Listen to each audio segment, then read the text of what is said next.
wassalatu wassalamu ala sayyidil mursalin sayyidina wa habibina wa syafi'ina wa maulana Muhammadin wa ala alihi wa sahbihi ajma'in amma ba'du khususan man sannafa hadzal kitab rahimallahu ta'ala wa nafa'ana bihi wa bi ulumihi wa bi ulumihi wa bi ulumihi wa fid dharain amin al-fatihah. A'udzu billahi minasy syaithanir rajim. Bismillahirrahmanirrahim.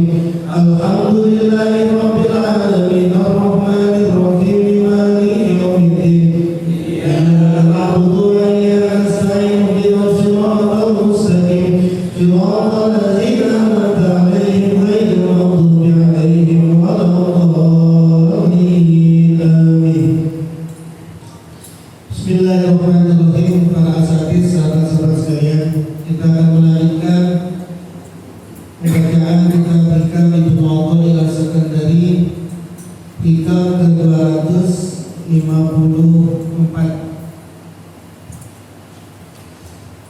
Mungkin lagi bentol-bentolnya karyawan mau ditutup sakit, jadi setengah-setengah begini gara-gara makan abu kemarin, bukan gara-gara ya. Bismillahirrahmanirrahim. Qaumun tasbiqu anwaruhum azkaruhum. Qaumun, ada satu kaum, tasbiqu yang mendahului, anwaruhum apa cahaya-cahaya mereka, cahaya-cahayanya kaum kelompok, azkaruhum pada zikir-zikir mereka. Wa qaumun, ada juga satu kaum, satu kelompok, tasbiqu yang mendahului, azkaruhum zikir-zikir mereka, anwaruhum pada cahaya-cahaya mereka. Wa qaumun, dan ada satu kaum lagi, ini yang ketiga ini, wa qaumun tasawwa ini di beberapa kitab hikmah ini nggak ada ini. Jadi ini mungkin ada tambahan entah dari siapa. Di beberapa kitab, termasuk di kitab Iqazul Himam juga nggak ada ini. Jadi kita baca ya tetap.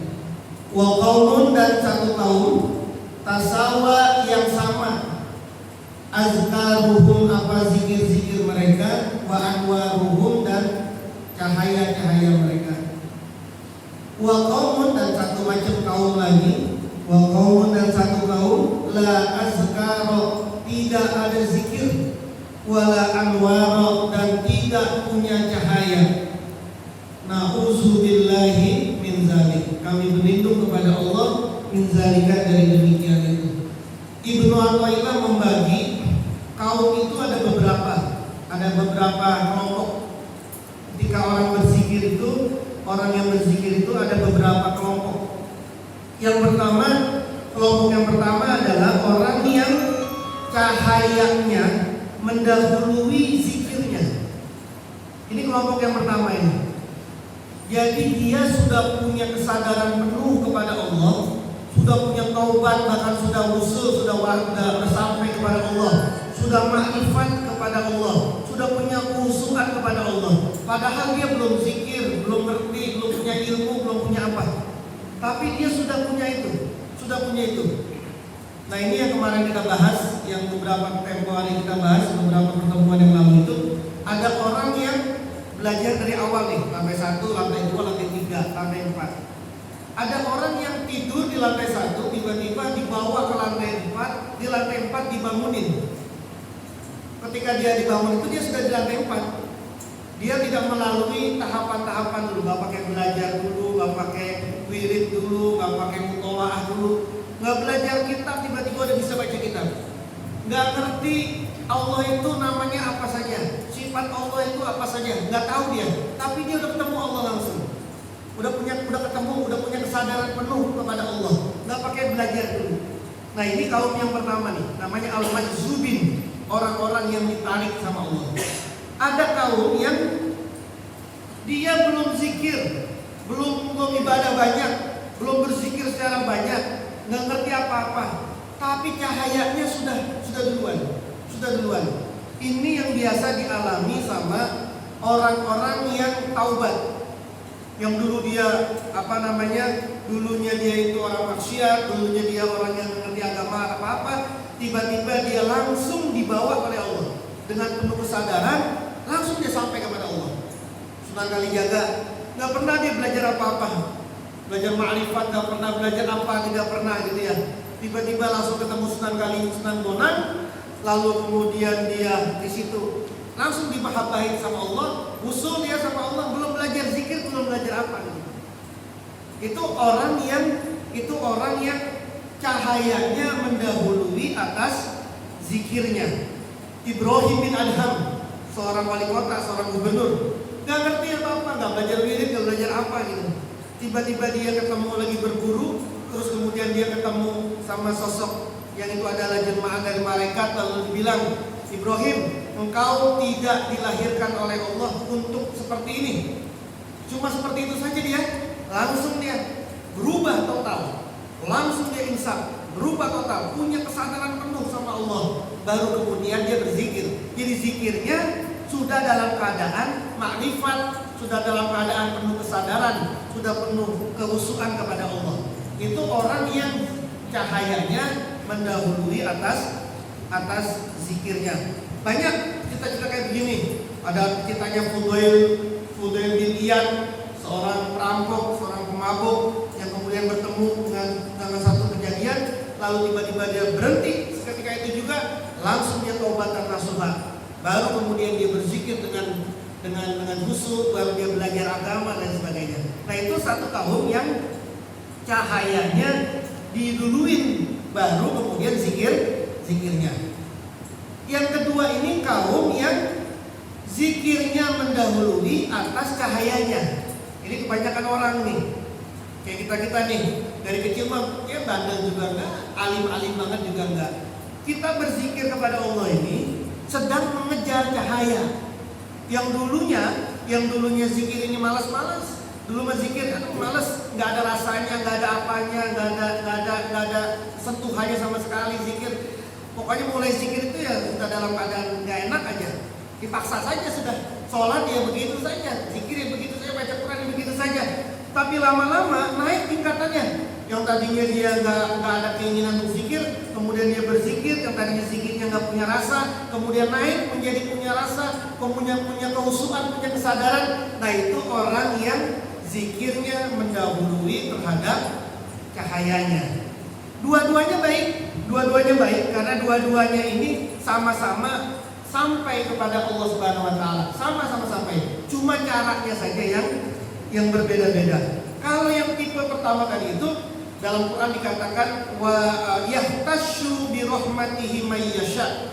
Orang yang dikhususkan dengan rahmatnya kepada orang yang mendapatkan masyiah, kehendaknya Allah Subhanahu wa taala.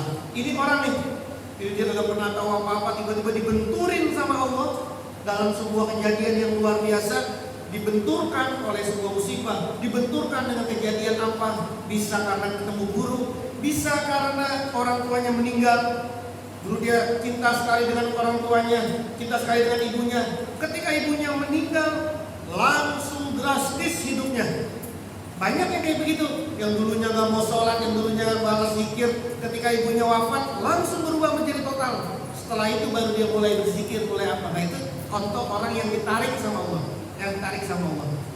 Nah, kita ini umumnya ini gitu tuh, standar gitu, naik gitu, tidak ditarik, tidak dibenturkan sama Allah, baru kemudian mendapatkan zikir. Yang kedua tadi itu dalam Quran dikatakan wallazina jahadu fina lanahdiyannahum subulana. Orang-orang yang bermujahadah kepada kami, maka niscaya kami akan beri petunjuk kepada mereka jalan-jalan kami. Ini kita nih, dulu mal zikirnya begitu aja. Terus lama-lama nikah, lagi mengejar cahaya. Zikir dulu yang kita punya nih, baru mengejar cahayanya.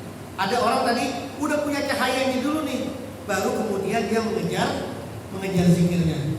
Orang yang seperti ini baik tadi itu dua-duanya baik. Yang tidak baik, menurut saya yang tidak baik dan terjadi di zaman sekarang ini adalah ketika cahayanya mendahului fikihnya. Kalau zikir mah semuanya baik. Makanya ketika kalau ada orang, Anda melihat ada orang, dia ahli zikir, tapi dia salah. Bacaannya mungkin ada yang salah, atau mungkin syariat fikihnya ada yang salah. Sudah jangan dilecehin dia, jangan dihina dia, jangan dianggap negatif dia. Ajarin dia pelan-pelan. Kenapa? Karena dia ini tipe orang tadi nih, tipe orang yang cahayanya sudah mendahului terhadap zikirnya. Dia mah belum belajar apa-apa, belum mengerti apa-apa, tapi sudah ditarik duluan sama Allah. Ketika dia belajarnya, zikirnya sudah punya cahaya. Nah orang yang kayak begini ini, kalau nanti Anda ketemu, jangan disalah-salahin. Seperti dalam sebuah cerita yang sangat terkenal sekali, ada orang yang ahli ibadah, terus kemudian zikirnya itu ya kayyumu ya kayyumu ya kayyumu ya kayyuku. Padahal dulu dia diajarin sama gurunya, kalau mau apa-apa baca saja ya hayyu ya qayyum. Tapi orang ini jalan di atas air bisa, terbang bisa, ahli ibadah, terus kemudian punya karomah. Sampai suatu ketika ada guru, ada ustaz datang, dia baca ya qayyumu ya qayyumu ya qayyumu ya qayyumu. Terus kemudian bilangin, salah, baca kagak bener, itu kan asmaul husna. Baca yang benar, jangan ya qayyumu ya qayyumu, baca ya hayyu ya qayyum. Sudah, ustaznya kemudian pergi lewat sungai pakai perahu. Orang ini kemudian lupa, tadi itu apa ya? Ya qayyumu ya qayyum itu apa ya qayyum? Lalu kemudian orang ini ngejar ustaznya yang naik perahu sambil lari di atas air.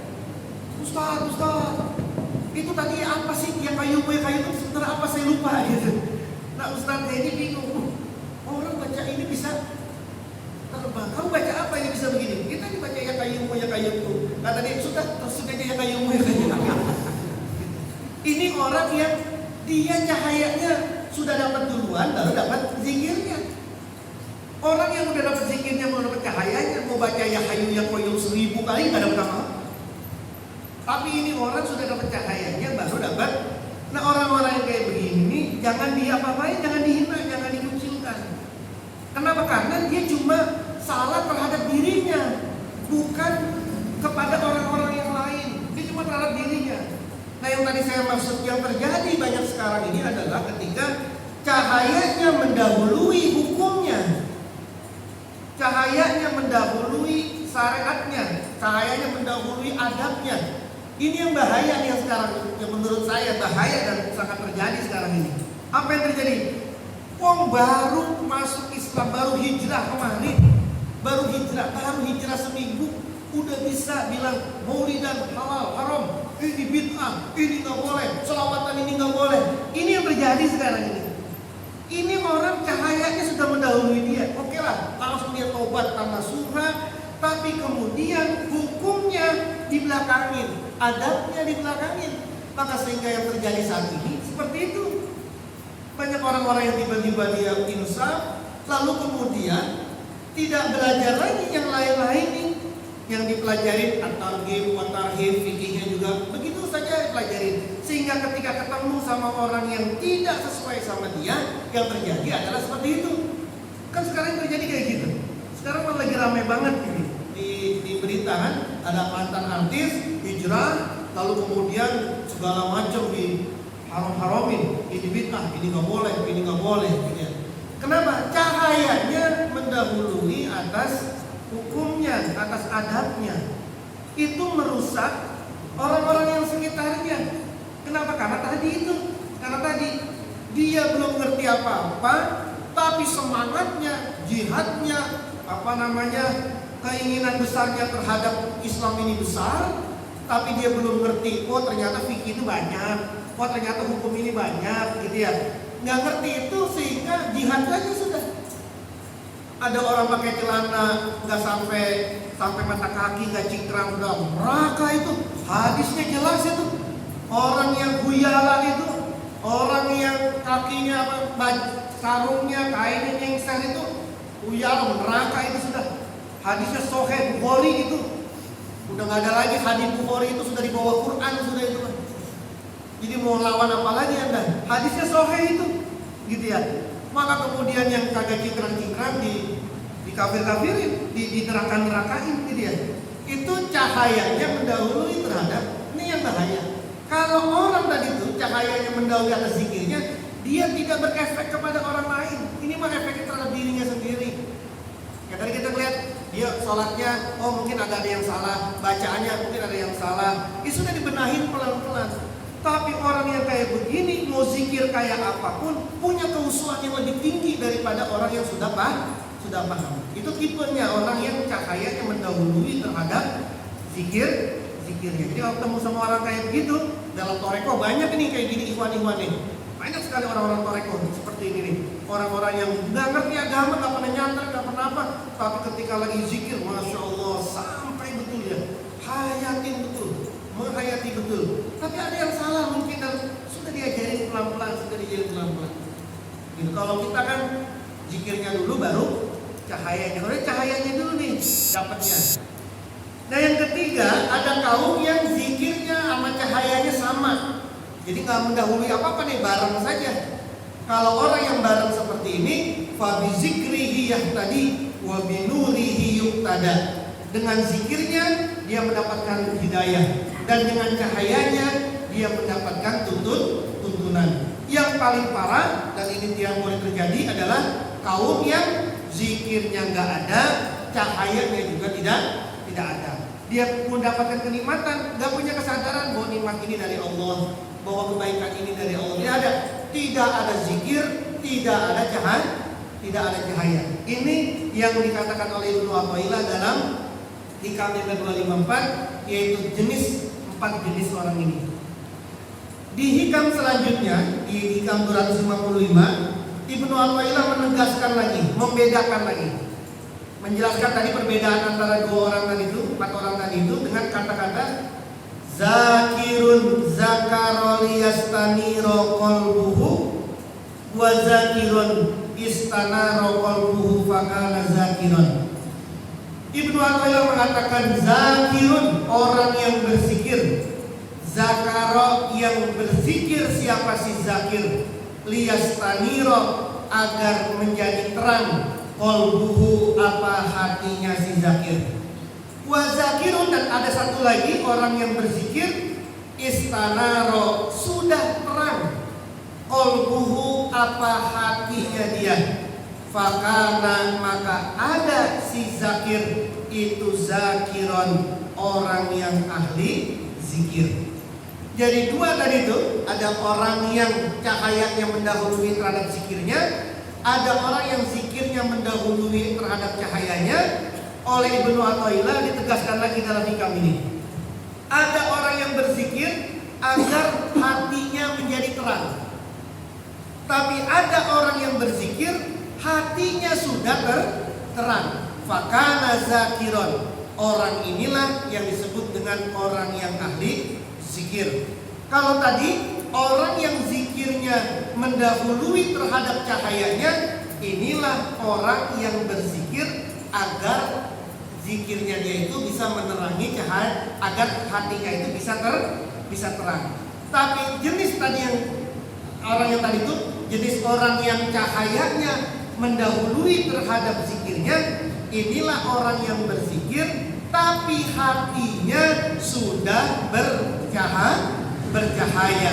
Orang seperti inilah yang disebut dengan zakirun, orang yang berzikir kepada Allah. Siapa itu? Orang yang berzikir dalam keadaan apapun saja. Dalam keadaan apapun saja, mau dalam keadaan apa saja, dia tetap berzikir kepada Allah. Atau dalam bahasa lain, orang ini disebut dengan man zakaroni fazakartuhu. Allah berfirman, orang yang berzikir kepadaku fazakartuhu, kemudian aku berzikir kepada dia. Ini jenis orang yang tadi, orang yang zikirnya mendahului terhadap cahayanya. Itu jenisnya adalah orang yang berzikir kepadaku, kemudian aku berzikir juga kepada dia.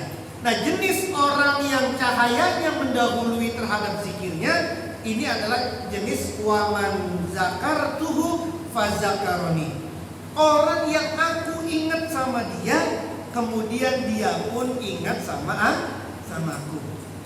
Ini jenis tadi tuh, jenis orang yang tadi dia berzikir karena hatinya sudah terang benerang. Nah, gambaran mudahnya begini, gambaran mudahnya.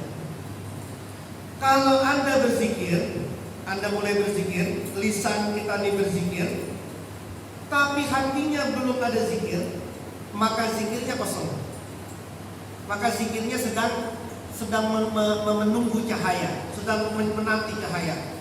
Nanti ketika kita udah dapat 200 kali, 300 kali, sudah baru dapat kehusuan tuh. Jadi ada orang berzikir kan, hatinya ini belum siap, langsung saja tiba-tiba dia berzikir, la ilallah, la. Saya jamin 100 kali dia zikir la ilallah belum dapat tuh, masih ngawang-ngawang. Diterusin sama dia terus la ilallah, la, terus sampai 165 masih belum juga mungkin. Tapi nanti dia udah nyampe 200, mulai ada cahaya kan? Baru kemudian dia mendapati cahaya itu.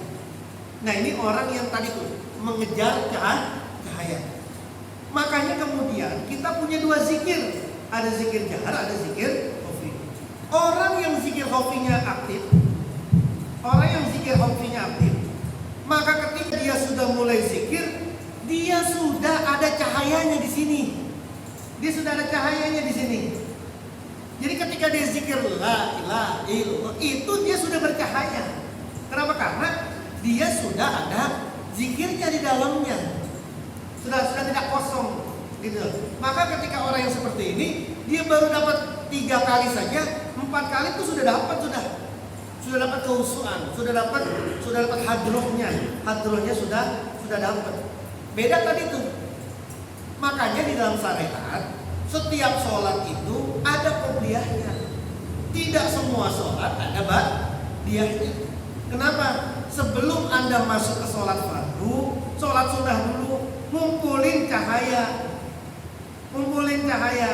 sehingga nanti pas sholat fardu yang wajib ini itu sudah menemukan kehusuan, sudah menemukan ketenangan, kesadaran. Beda nih. Anda langsung dari mana? Masuk langsung Allahu Akbar. Itu kan masih nurunin tensinya dulu, nurunin pikirannya dulu, nurunin ngasoknya dulu, nurunin apanya dulu kan. Baru kemudian rakaat keempat udah habis salam belum dapat apa-apa. Makanya semua sholat ada qobliyahnya. Tidak semua sholat ada ba'diyahnya. Biar apa tadi? Biar ketika lagi sholat fardu itu sudah tidak lagi mengejar cahaya, tapi dia sudah mendapatkan cahaya. Kan beda usulnya. Anda bisa rasain sendiri lah. Beda kan usulnya. Maka di toreko kita nih, Abah itu ngajarin, meskipun kita belum bisa total gitu, Abah itu ngajarin secara fisik 10 menit, minimal 5 menit sebelum azan sudah duduk di soft. 5 menit sebelum azan sudah duduk di soft. Sudah baca Bani Hashim, sudah tawajuh, sudah nanti azan, sudah langsung sholat. Itu beda Anda pasti sholatnya itu. Sama ketika sholat itu, umat ngobrol, kabur gitu, langsung Allahu Akbar. Beda itu sholatnya. Apalagi kalau tidak ada khafinya. Nah, itulah yang dimaksud dari itu. Gambarannya itu seperti itu. Nah, Ibnu Athaillah tadi menegaskan ada orang yang berzikir untuk mengejar hatinya bisa menjadi terang. Ada orang yang berzikir hatinya dia sudah terang, memang sudah terang. Nah ini kalau nggak belajar toreko pasti bingung ini gimana caranya. Gini, kalau belajar toreko ini namanya talqin zikir khafi. Jadi sudah ada hatinya ini sudah diterangin, sehingga ketika dia zikir hatinya memang sudah ada keisi dengan zikir, ya. Nah, Ibnu Athaillah kemudian mengatakan maka zahiru zikrin illa an batini syuhudin au fikrin. Ini efeknya ini. Maka zahiru zikrin, maka tidaklah ada Zohiru zikrin, nampaknya zikir. Zohiru zikrin, nampaknya zikir. Illa kecuali an batini suhudin, dari batinnya persaksian. Au fikrin, atau pikiran. Ibnu Athaillah mengatakan, nampaknya zikir itu tidak bakalan nampak kecuali dari batinnya persaksian atau pikiran. Jadi orang yang berzikir, dia tidak akan tampak zikirnya, tidak akan tampak itu maksud tidak akan berbekas, tidak akan merasakan itu zikir, tidak akan merasakan itu kalau batinnya tidak suhud, kalau batinnya tidak musyahadah, kalau batinnya tidak menyaksikan. Menyaksikan apa saja? Menyaksikan sifat Allah, menyaksikan zatnya Allah, menyaksikan asmanya Allah, atau pikirannya bermain. Sering saya contohin begini. Anda kalau lagi kejepit, butuh uang, besok butuh uang, ini malam zikirnya husu apa enggak? Munajatnya bisa nangis-nangis ya? Bisa kan nangis-nangis munajatnya? Kenapa? Karena sedang kejepit. Besok harus bayaran sesuatu. Ini malam gak punya. Maka malam ini ketika dia berzikir mesti lebih husu apa enggak? Itu karena apa? Batinnya fikir. Karena dia ada batinnya berfikir. Jadi ada kebatinannya ini penuhi sama fikir. Ada juga orang yang musyahadah. Dia merasa bahwa ya Allah, saya ini maksiat, saya ini apa segala macam gitu ya. Pokoknya dia mengakui dan dia menyaksikan suhud keindahan Allah. Itulah kemudian bisa menampakkan zikirnya.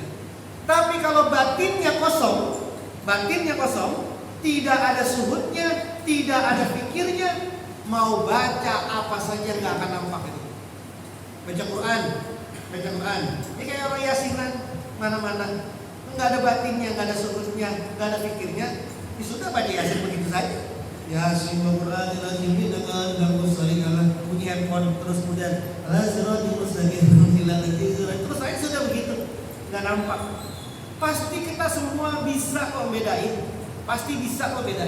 mana zikir yang nampak, mana zikir yang tidak terasa. Kita pasti bisa bedain. Nah, orang tadi itu kalau batinnya ini tidak ada suhud, batinnya tidak ada pikiran, maka tidak akan nampak zikirnya.